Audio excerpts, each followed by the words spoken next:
understand, like, it is, like I said, it's totally fine to, like, message someone and, like, if you're just, like, you just want to have fun and that's whatever, but don't come off, like, so aggressive. Like, 8 times out of 10, the girl will still go home with you. You know what I mean? Yeah. Like, it's not hard to just, like, be a normal person.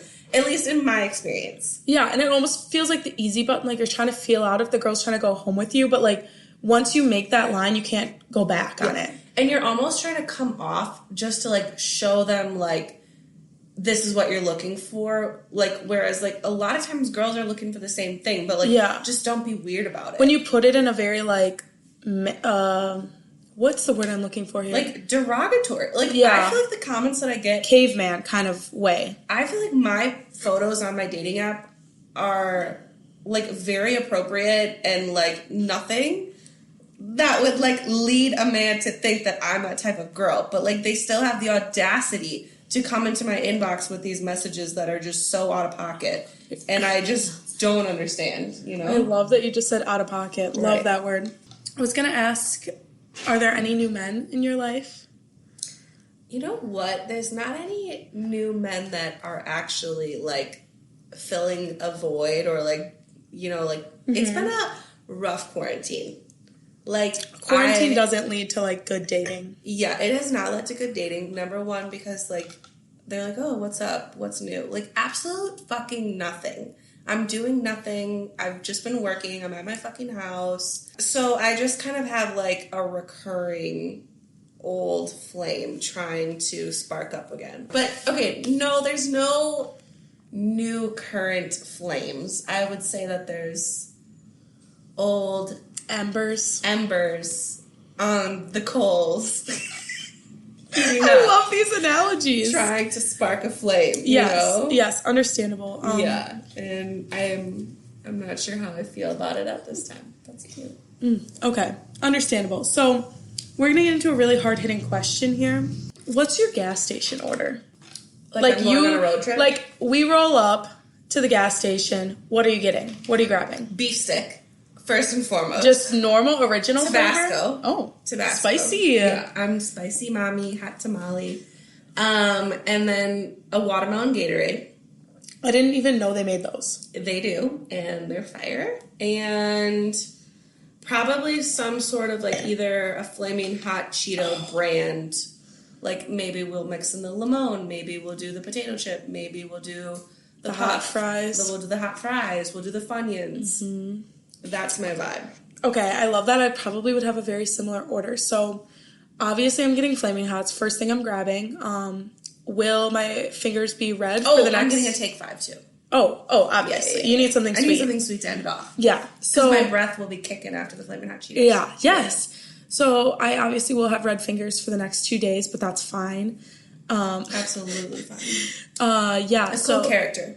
Basically, right. Yeah. So, Flamin' Hots, then... if I'm honest, not to be that basic-ass bitch, but I'm either getting a Diet Coke or a water. Low-key, just because I chug drinks so fast, it's really not worth it to get anything else. Yeah. It'll be down the hatch. Oh, McDonald's my God. drive-thru hungover, it's my saving grace. Yes. You know what? Mine is Sprite, though. The McDonald's Sprite just hits absolutely different. That's really out of the norm. Shut up. There's, like, a whole fan base behind McDonald's Sprite. Yes. It's, like... tastes so different from the McDonald's. So sweet, so poppin'. Is that a good way to describe, like, soda? Like, it's very carbonated. I wouldn't honestly even know because I've never ordered one. Get it next time because when you're hungover, it somehow feels like it's too rejuvenating. Too off-brand for me. Okay. I'm going to stick with it, I know. Understandable. So I honestly might roll up with some Skittles, maybe even some sour Skittles, like... really gonna mess with the whole mouth flavor. Sour Patch Watermelon. I'm adding that.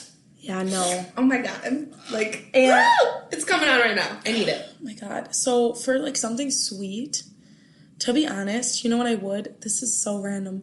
I would honestly get like a cookie sandwich ice cream thing. Wow. Really, none of that goes together, but why would I like... I don't know if I'd get them all in the same order. You want to hit each food group. Yeah. That's what we're doing. But, like, I would probably, like, eat the sandwich first. You know, I'm thinking this is, like, a nice 5-hour road trip. Oh, yeah. So I'll grab each of them separately. Yeah. Like, but I'll be intervals. craving. Yeah. I'll be craving one. Yeah. I'm also, like, I could just eat, like, popcorn any time of the day. Also, Airheads. Your order is getting very large. You're going to need a bag. I'm going to need a bag. Yeah. Bag that shit up. Bag that shit up. Okay. So as a young professional, I'm like a very, very young professional. I don't have legs yet. Yes. My coworker. My coworker. Yeah. Yes. So I have a couple like young professional questions for you, and we're just going to get right to it because these are the questions that I want to ask, but I don't know who to ask, and I also don't want to seem dumb. Okay. So if I ask them to you, this is a safe space, you know? Yeah, no judgment. So this first question is pretty light, but we'll get into more like work questions. So do you have any advice for people like me who are about to graduate college, or people that are like about to enter college, so like just graduated high school? I know those are two separate groups, but I feel like they're both in transition periods. Maybe you want to take a twofold answer. For sure. Maybe this is just my personal experience, but I feel like I didn't know what I was doing when I went to college. I was just kind of like, my mom was like, you're going, I applied, I got in, and then I was just kind of like doing what you're so young and you literally have no clue what is going on and like what you want to do unless you like have experience in that field or you know someone or whatever. Which, how would you really have experience in high school? Like, yeah. You know? And, like, obviously, if you know what you want to do and what path you want to take, which some people do, like, totally go for it. But I guarantee you your first year it'll change. Yeah, for sure. Well, I don't know if I have, like, necessarily, like, advice, but if I was going to, like, go and do my first freshman year over, I would go in it as undergraduate because, like, why tie yourself to a major if you don't know what you're doing? And I'm just speaking, like, from my experience. I would go into it as undergraduate. Like undecided? Undecided, that's what I meant. I'm sorry. I was like, undergraduate, yeah. Yeah. Undergraduate, undecided. And I wouldn't change anything about, like, what I did. Back in my day, we had this app called Room Surf, where you could, like, meet people that were going to school that wanted a roommate. Oh. And you would, like, talk to them and chat with them, and then you could, like, sign up to be their roommate. That is something I would definitely change. I'm not gonna get into details, but I think it would have just been better off if I got a random roommate, just because, like, number one, character building, you meet people, you get along with people, it's whatever. She was, like, fine, and there was good times, but we definitely, like, weren't, like, homies. Yeah, understandable. And I wouldn't change going into Greek life. I 100% recommend doing Greek life because it's not only, like, a social activity, it's, like, character building. I like learned so much joining my sorority. Shameless plug, go Zeta. Yeah. I love that. But like I took on like so many leadership roles. I learned about working with like all different types of people, working with like older levels. Basically, like running a sorority is running like a business. I swear to God. No, and I have said like time and time again, I don't know any other organization that can provide you with leadership roles, volunteer experience, like social, sisterhood, campus-wide things. I can't tell you how many like job interviews I've had that they were so blown away that I've like dealt with a $30,000 budget and like planned huge events for the entire campus. Like, what other organization can you do that in? Right. No. Because I don't see one. Even like, and don't get me wrong, I joined other organizations. Oh but yeah, you just me too. Don't have the level of like involvement. Because you're usually just a normal member. Right, yeah. And in a sorority, regardless to if you are, like, just a general member or you're on exec or you're whatever, you have requirements that are going to make you go out in the community and be a better person. Yeah. And, I don't know, to me, like, shameless plug back, my first semester after joining a sorority, I was a completely different person. And my parents will, like, attest to that, and they are so grateful for it. Like, I could do a whole podcast just on, like, being in a sorority, but I think that it just teaches you how to talk to people, and that's massive. Just, like, the most basic thing, like, dealing with recruitment, that is amazing practice. Like, having someone give you one-word answers back, and you having to talk to them for 45 minutes sounds so stupid.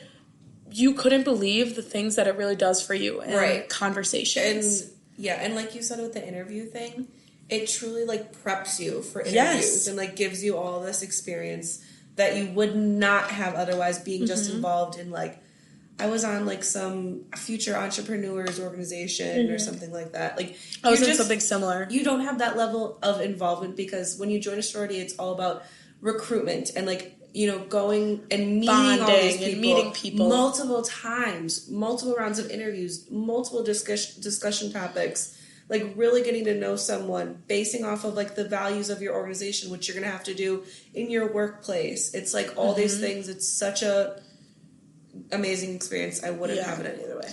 Yeah, I don't know anything else that can like give you that. And honestly, like when I talk to anyone about it, they're like, "Oh, I really wish I would have joined one."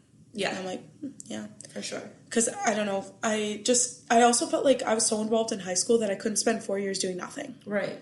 That was the main reason I was interested at first. But. Yeah, that's why I did it. And then, so yeah, definitely join a sorority, branch out, meet new people, go into college with like an open mind. And I would go back and I would study abroad for a whole semester in my freshman year because then you don't have to worry about the lease of your house and like filling it or paying it. And you just go and it like basically costs the exact same of what you would be paying in a dorm for room and board. That's a really good point. And then for people going into the workplace,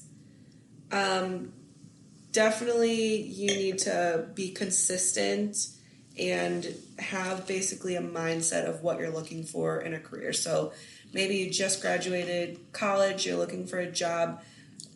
I know I felt it like so much pressure just to get a job and just to say like, oh, I have a job after college and you know, I've got health insurance and all those other, like, grown-up things that you kind of get so wrapped up in that pressure that you just kind of, like, take the first thing that comes to you. Right. And it may not necessarily match your career goals or professional development needs. Right. No, I would agree. I think it's, like, important to... And that's why I think internships are they're hard to get, but I think you need to get one in order... to put that on your resume in order to get hired. Yeah. To be honest. I didn't have an internship. You didn't? I really? did not. Okay. And I luckily and gainfully employed, but... Yeah. Well, that's great. You're also just an amazing person, so who wouldn't hire you? Yeah, that's true. I also, like, I've told you this before, I think that, like, if you can do it, work and save money while you're in college, hopefully you graduate in spring semester, and hopefully... There's a lot of conditions, but, like, hopefully your parents allow you to, like, live with them and are not pressuring you to get a job. But save up and then just, like, travel and, like, take a break for, like, a summer after you graduate college and then focus on getting a job because you'll never get, that like, time. months and time back to, like, explore, meet new people, get out of your comfort zone, put your, like, I would just, like, backpack. Like, that's what I would do if I could do it all over again. Yeah. No, I totally would agree. That's such a good idea. I had hopes to do that, but it's looking like that's not going to happen. Yeah. Because you'll never, like, once you, like, it makes me so sad in my job, like, you'll never get a chance to, like, travel for months at a time and just kind of, like, pick up and have your parents to fall back on and, like, that kind of stuff. Honestly, I could see me just, like, quitting my job for, like, a year and just going. Like... I don't know. And I would love to do that, and I feel the exact same way. But it's, like, actually, like, having the balls to do it is so... Oh, yeah, because you have so many things tying you back. Yeah. You have a lease, you have friends, you have family. Yeah, and you're like, oh, my God, my whole life is here. Yeah. No, I get that. So, what are good things to put on a resume? Because if I'm honest, like, my resume, I don't know if it's good, I don't know if it's bad. Okay, well, you should let me look at it, because actually my first job was at a recruitment firm. Oh, yeah. I'll show you it after this. So, yeah, I've looked at, like, hundreds of resumes. Things that are going to... So, are you talking from, like, a new grad perspective? Is that like, young professional kind of... Yeah, okay. So, if you just graduated from college, definitely have a section on there of your leadership accomplishments. So, like we just talked about, if you were in a sorority, if you were in a club, if you held a position... If you did any of that sort of thing in college to any extent, definitely put that and highlight that on your resume in like a separate section so that they know. Maybe you don't have all the job experience, you don't have the career experience, but you do have leadership skills, you have communication skills, you're organized, you're detail-oriented and all those things, and you can exhibit them in real life examples relate to your college experience. Yeah. That's another important point. Do not just say like one word adjectives. Give like actual examples. Like say your example, you're like, led an organization of 6